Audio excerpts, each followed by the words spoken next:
Now, last week the message was about pride. Now, during my studies of this, I found out there might be more, but I found three different types of pride, and I found a little brief story to kind of go along with each. But as I was trying to prepare the message for today, I realized that I needed to kind of dig deeper into each of these. So, as a brief recap, we were talking a lot about arrogant pride. Now, Proverbs 16:18 tells us that pride goes before destruction, and a haughty spirit, in this sense it means arrogant, goes before the fall. Which, that's the type of pride that becomes damaging and very destructive to each and every one of us. I touched a little bit on loving and righteous pride also. Now there's nothing really wrong with that because it's attached to humility.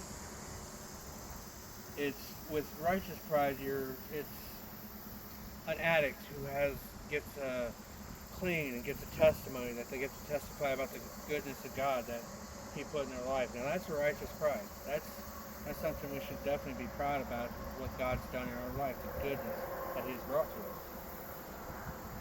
And then I also today I want to kind of touch on, really dig into loving pride. Loving pride is, it's attached to a person. It's a love and an admiration that we will all have for somebody that we look to and we admire in our lives. Last week I was talking about how I had written a letter to my dad about my dad after he passed, and at the end of it I wrote, "I hope you're proud of me. I hope I make you proud."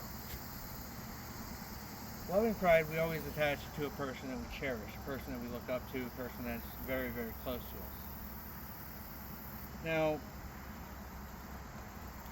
in my life, there's been about, up until this last year and a half, there's about 15 years where I had no contact, I was not able to see my daughter at all. She was out of my life. And that's because my life was so messy. Her mother kept her away from me, and honestly, I can't blame her. But in the past year and a half, she's back in my life. We're starting to get to know each other. And as this process is going along, I'm starting to realize I want her to be proud of the person I am and where I came from, and into becoming what I am. Now, likewise, when we're growing up, when we're in school, we try to get really good grades so we can go to our parents and we can say, "Hey, look what I've done," and we want them to be proud of us. Or some people haven't had that type of a home life to where they look to their parents, but they will look to a teacher, the person they really look up to, and they try to ace a test so that teacher, they can get that sense of belonging, sense of pride from the teacher.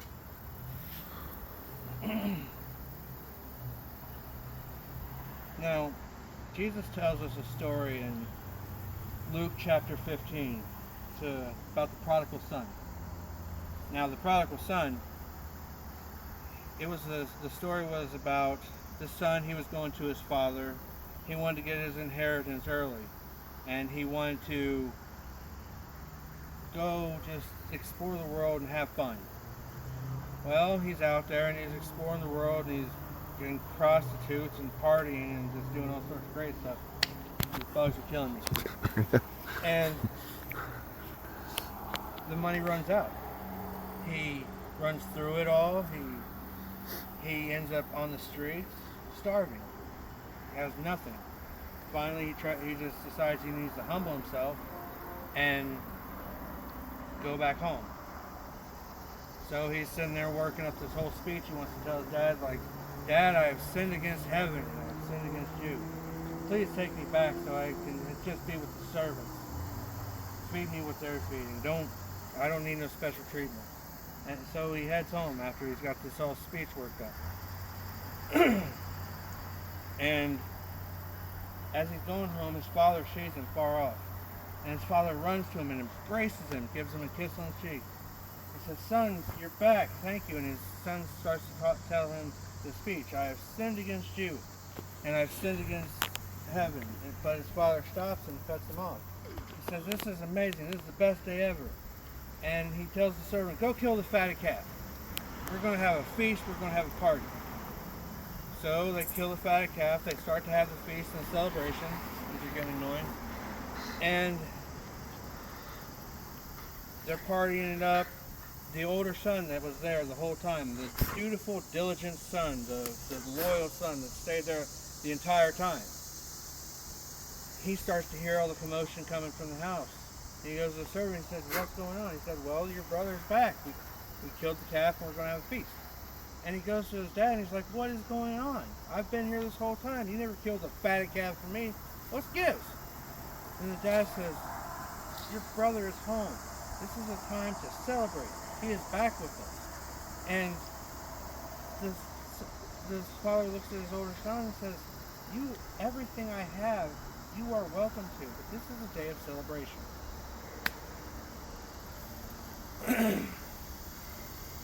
Now, the reason Jesus told us this story was to just give us a small explain a small fraction of how God feels towards us.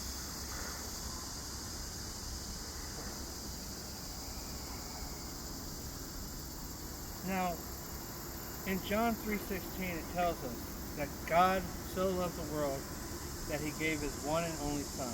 Now, let's stop there for a second. God can see everything that happens, future, past, all of it. He knew the sheer torture that Jesus was going to go through on the cross.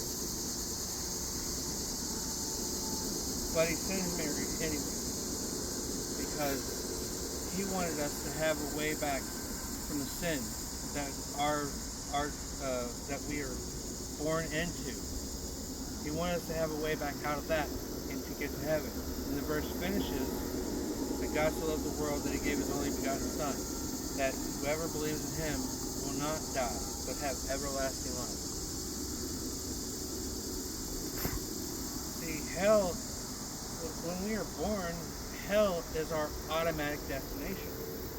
That's where we're heading, because the fall of the garden happened because it pulled us away from God. In Romans 3:23 it says, "For all have sinned and fall short of the glory of God." We're all born in sin. We all do it. There's nothing we can do. See, the standards to get into heaven are perfection. None of us are ever going to be capable to do that. But that's why Jesus Christ came here. And it tells us in Romans 10:9 that if you believe in your heart if you confess with your mouth that Jesus Christ is Lord, and you believe in your heart that God raised him from the dead, then you will be saved. I don't know about anybody else, but I get excited when I hear that, because God loved me so much that he did this whole big thing just to save my soul. I don't know if there is a greater demonstration ever on this planet of loving pride than what this is. Now today, as we go for a walk, let us discuss and think about the times in our lives where we have felt, seen, or been able to show loving pride towards somebody else.